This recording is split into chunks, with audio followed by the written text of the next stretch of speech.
Hey there, AP Environmental Science class. All right, welcome back to part 2 on my lecture on chapter 11. So we left off with 11.4. What are the environmental effects of using non-renewable mineral resources? So what are the actual effects of pulling these mineral resources out of the ground? So extracting minerals from the Earth's crust and converting them into useful products does a bunch of things. Number one, it disturbs the land, obviously.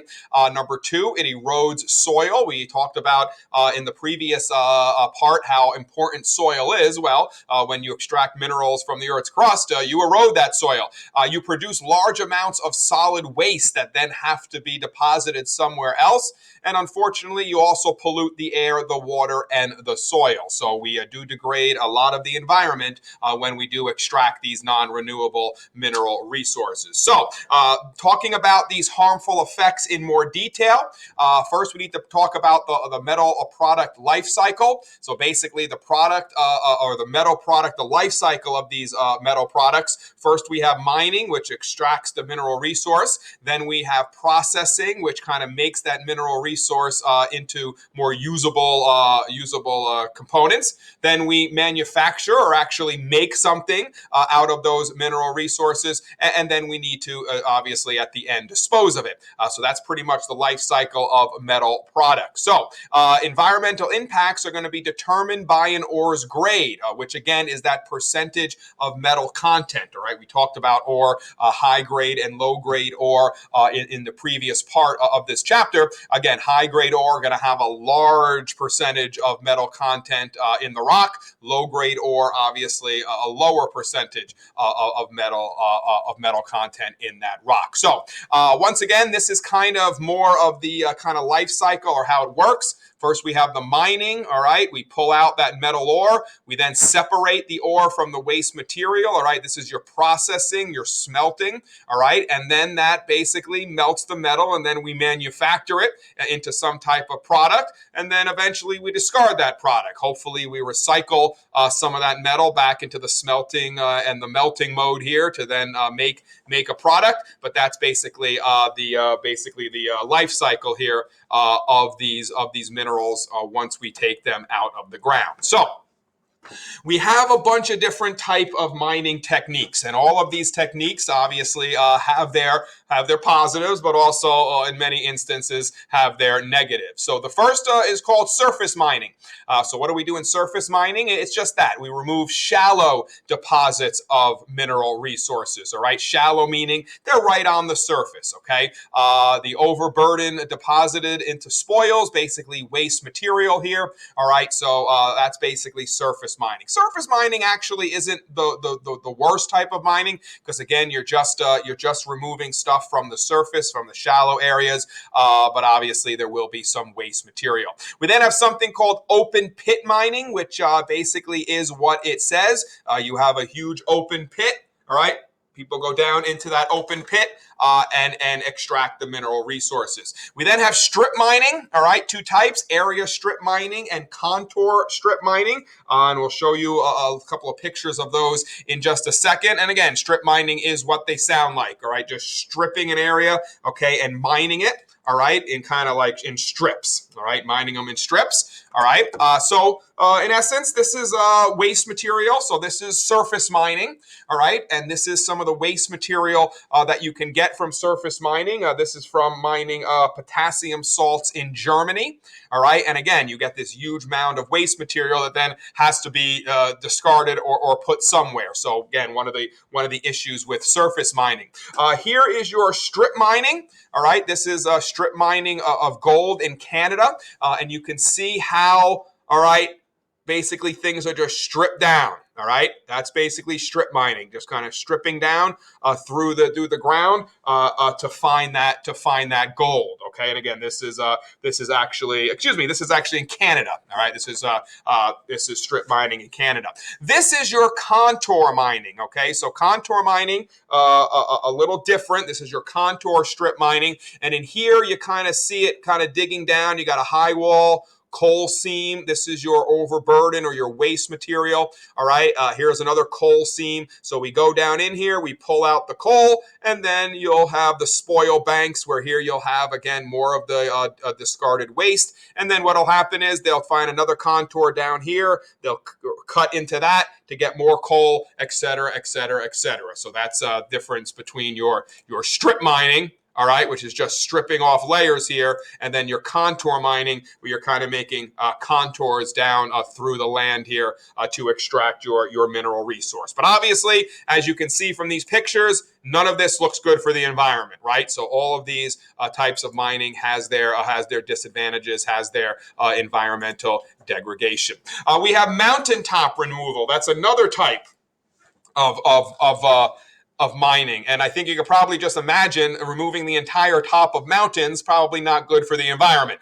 We have subsurface mining, which is deep deposits way down in the ground. Believe it or not, subsurface mining is not as degrading to the environment as some of these other minings, because we're so deep in the ground that it doesn't really bring a lot of the effects up into the surface. The problem is subsurface mining is very expensive, so in many cases it's not worth pulling the ore, pulling out the mineral resources.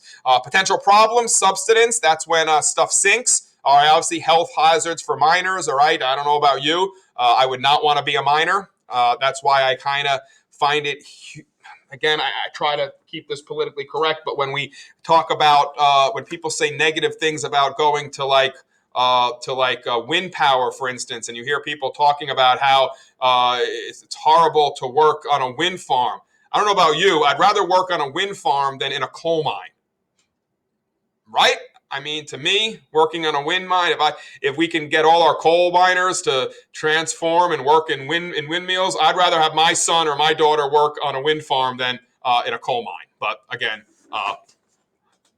we'll leave it at that. All right. Obviously, potential problems: acid mine drainage as well. We talked about how these acids, these chemicals are used. So obviously, to extract the ore, extract the minerals. Well, obviously, if that drainage takes those acidic waters into some drinking water, then we're going to have issues. All right. So this is another picture. This is your mountaintop removal in West Virginia. And again, what's going on here? You see how this is like a top of a mountain, and see here, it's gone. They basically just cut off the entire top of the mountain. You can only imagine what that does to the environment. Completely destroys it and all the biodiversity there. So again, those are your type of minings. All right, just understand them, kind of understand what each one does. And just kind of understand some of the negative impacts of each of those types of mining practices. All right, there was a critical concept in the life cycle of product. We kind of briefly mentioned that before. Again, the life cycle of a product just traces the impacts of each step of a product's existence, from harvesting or mining, right, the material, to produce it, its use, and then how it's discarded, as well as the energy invested at each step. So we kind of went through that a little bit in a couple of slides ago. So just kind of understand that critical concept. And again, we have external or hidden costs. So external costs are those costs to the environment or human health not included in the price of a product, right? So we've been talking about this throughout this entire course, this full cost pricing. Once again, when it comes to minerals, same thing. We're not putting into the price of the mineral the cost of the environment or human health degradation that comes from mining these minerals. So just like with other types of services, timber, for instance, we spoke about in a previous chapter, same thing with minerals. We're not putting in those costs. And if we did, then the costs of the mineral would be so high that we may begin to start those things we talked about in part one, some of those other ways, reuse, recycle, come up with an alternative, artificial mineral or something like that from our technology, if we could get the cost high enough. So again, just some more internal and external costs here. Internal costs reflected in the purchase price of the vehicle. Raw materials, manufacturer labor, shipping, advertising, etc.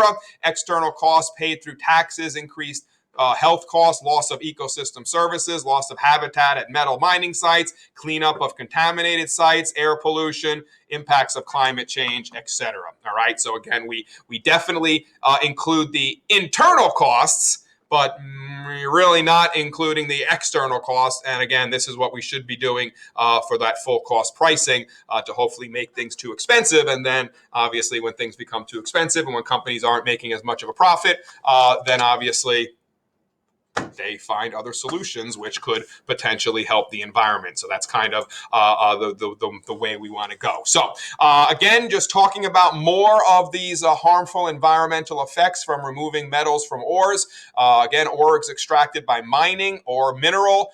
We have tailings, all right, which is called a waste material, all right.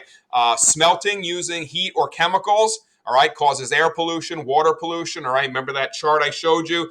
We go into the mining and then extracting and then the smelting. So this is kind of what it's talking about. Poverty-stricken miners in less developed countries have cleared tropical forests, use mercury to separate gold from its ore. All right. So again, these are just, again, these harmful environmental effects that are going on with this mining. Here is an illegal gold mining in Africa. All right, it's in Ghana, actually, in Africa. And you can see how this is, again, they're looking for a little bit of gold to try to make a living, but this is illegal, and you can see what's going on, how they're basically just stripping the land and destroying the biodiversity and the ecological services that this land had once provided. So how can we use mineral resources more sustainably? All right, again, we kind of talked a little bit about this in part one. Methods for more sustainable mineral use: try to find substitutes for scarce minerals, reduce your resource waste, recycle and reuse our minerals. So again, things we've kind of talked about as well.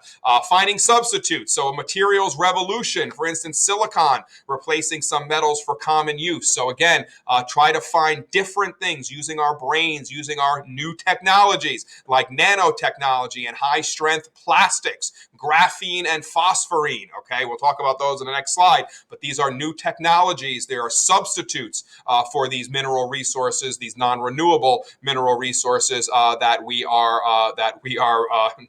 degrading around the globe. Substitution doesn't always work. All right. So, in instance, platinum is an industrial catalyst.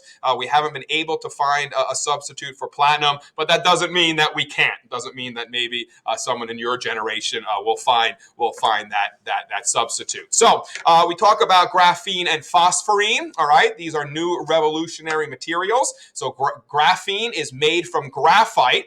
It is light, flexible, stretchable, very strong, excellent conductor of electricity, and can make stronger and lighter plastics. So again, a substitute, okay, for some of these non-renewable mineral resources. Phosphorine is a single layer of black phosphorus molecule. It's more efficient semiconductor than silicon. So again, instead of trying to get silicon, we can maybe manufacture more of this phosphorine. So again, trying to find, using our brains to try to find substitutes for these mineral resources. Other things we can do, again, we've talked some about this, but just in more detail: recycling and reuse. Obviously lowers the environmental impact in mining and processing metals for ore, and extract valuable metals from electronic waste, right? So think about all the computers, the iPhones that are being thrown out, right? Right, we saw those rare earth metals are in a lot of our electronics. So trying to get the valuables out of that, all right, recycling, reusing, okay, those non-renewable mineral resources. And again, find substitutes without heavy environmental impacts, like lithium. All right, supplies unevenly distributed worldwide. All right, maybe lithium could be more a resource that we could use a little more sustainably. So again, here's just a list of you. Just I would kind of know these. They're self-explanatory. All right, reuse or recycle metal products whenever possible. Redesign manufacturing processes to use less mineral resources. Reduce mining subsidies. Okay, instead of giving these mining companies money, have them have a hard time making money, and that maybe will have them invest some of their capital in more research to be able to pull out these mineral resources with less environmental degradation. And again, increase the subsidies for reuse, recycling, and finding substitutes. So we should be giving money to those companies that reuse, recycle, and find substitutes, and we should take money away, or at least not give tax breaks and subsidies to companies that just do straight mining. So again, a lot of these concept, guys, goes for mining, goes for fossil fuels, right? Mineral resources, timber, pretty much they all kind of all the solutions kind of work for all of these different Earth resources. All right, the last part of this chapter talks a little bit about earthquakes, volcanoes, and tsunamis. So I know it's kind of weird that we kind of talked about like mineral resources and what we do with them, and now all of a sudden we're going to talk about some earthquakes, volcanoes, and stuff. But that's where the chapter goes. A part of the AP exam or the curriculum here in environmental science is understanding a little bit about these major geological hazards that we have here on Earth. So again, a lot of it will be review for you, but let's get to it. Dynamic processes move matter within the Earth and on its surfaces. So again, cause volcanic eruptions, earthquakes, tsunamis, erosion, landslides, etc. Earth's crust is broken into tectonic plates. I talked about this in part 1. Those tectonic plates float on the asthenosphere or the plastic mantle, all right, that is partially melted, and so it allows for these plates to float on them, and the slow movement of the continents is called continental drift. Most of our geologic activity, our volcanoes, our earthquakes, etc., are going to take place at those plate boundaries. We spoke about the divergent and the convergent plate boundaries in part 1. We also have another type of boundary called a transform plate boundary, and I'll show you what these are as we go through the next couple of slides. So here are our actually right now. Here's a map of the Earth. You'll notice broken down into some major plates here. So again, the North American plate, Caribbean plate, Nazca plate, Pacific plate, etc., etc. Anywhere these plates come together is a plate boundary, and this is where, again, most of your activity is. So again, we have the 3 types of plate boundaries. I spoke about in part 1 about the mid-Atlantic rift here. There's your divergent plate boundary that creates oceanic crust. Molten magma comes up from the surface. Remember, magma is molten rock under the ground. Lava is when it gets on the surface. So this magma comes up, all right, creates new crust. As the new magma comes up, it pushes the old oceanic crust to the side, and you get some kind of plate movement. Then when you get to the continents, all right, the oceanic crust is more dense than the continental crust. So the oceanic crust subducts under the continental crust. We call it a subduction zone. And usually here you get your volcanoes to form, either a volcanic island arc or, like I said here in part 1, along the west coast of the United States as the Pacific plate subducts under the North American plate. The final plate or boundary I didn't talk about in part 1 is called the transform boundary. And that's basically when you have 2 plates just moving side to side in opposite directions, all right, rubbing against each other. And this is the type of boundary that we have. The San Andreas Fault in California, one of the most famous faults, is a transform boundary, again, with different moving past each other this way, not colliding like we are, or in diverging like we are in the divergent and the convergent plate boundaries.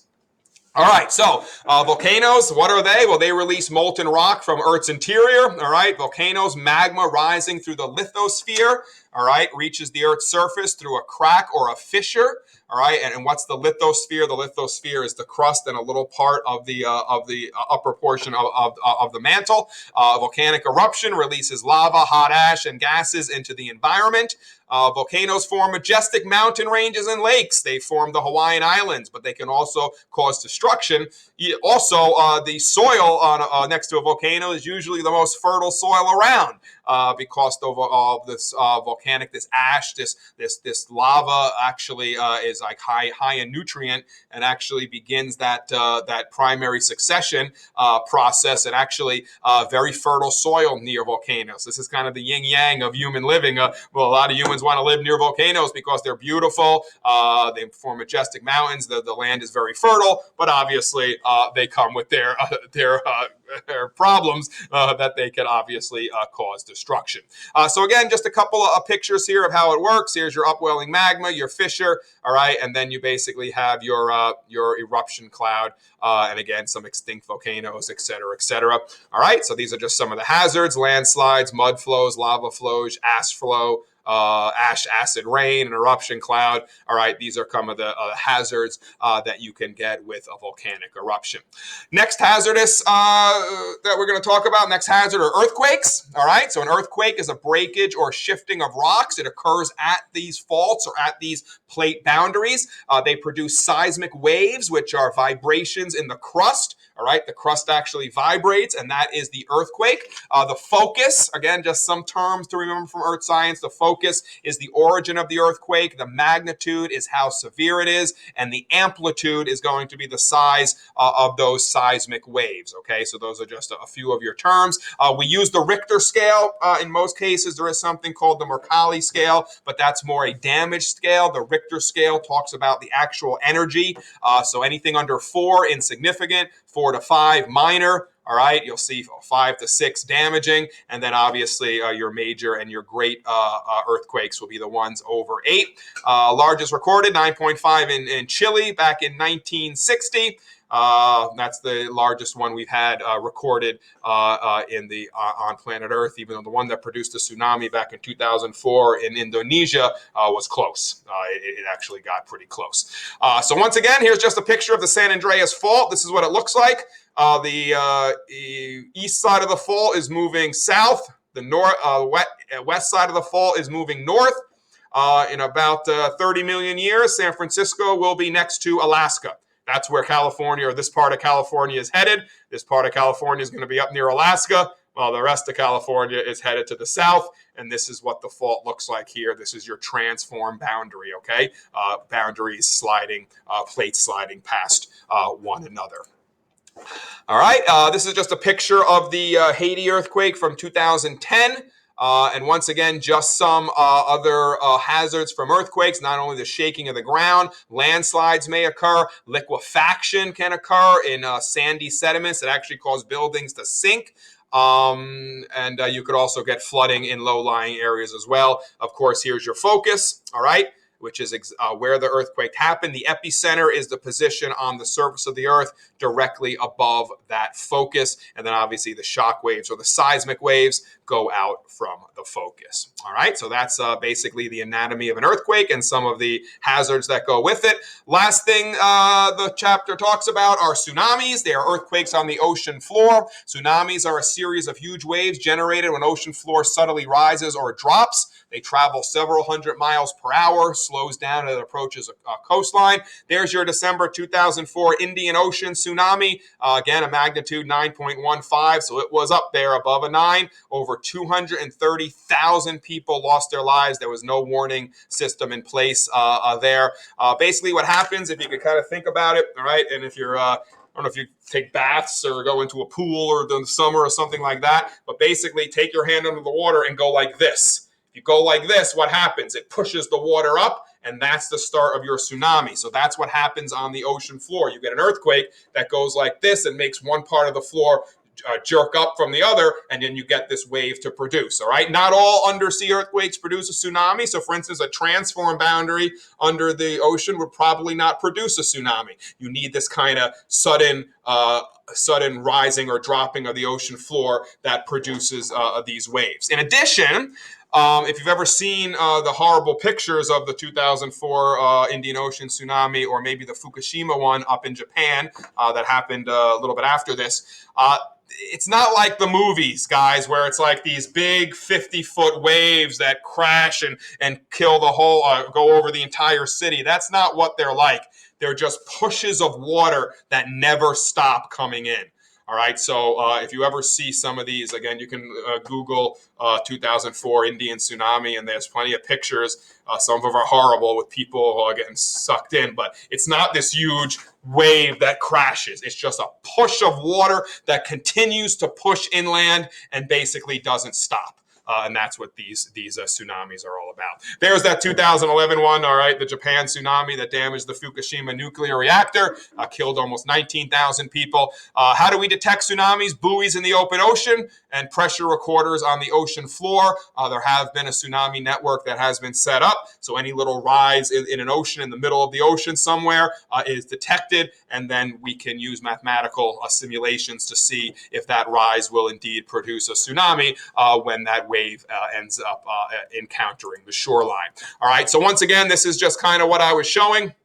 All right, you have this earthquake where a plate moves up or subducting under one, pushing the other one up. That produces this upward wave. All right, then the wave pretty much move rapidly towards the shore, and then when they get to the shore, obviously because the ocean gets the ocean gets shallower there, the waves then push up, head inland, causing damage. What's so interesting about tsunamis is if you are in a boat in the middle of the ocean, you barely feel it. It feels like this. That's it. So you'll notice if you've ever seen stories about when people know a tsunami's coming, people head in their boats and try to get out to sea because that's basically the safest place is out to sea. All you feel is a little rise in the ocean like this when you're out at sea, and then obviously inland or by the coast, it's a completely different situation as all this water surges inland. All right, so that's all we have, folks, on Chapter 11. I hope you enjoyed, and as always, thanks for listening.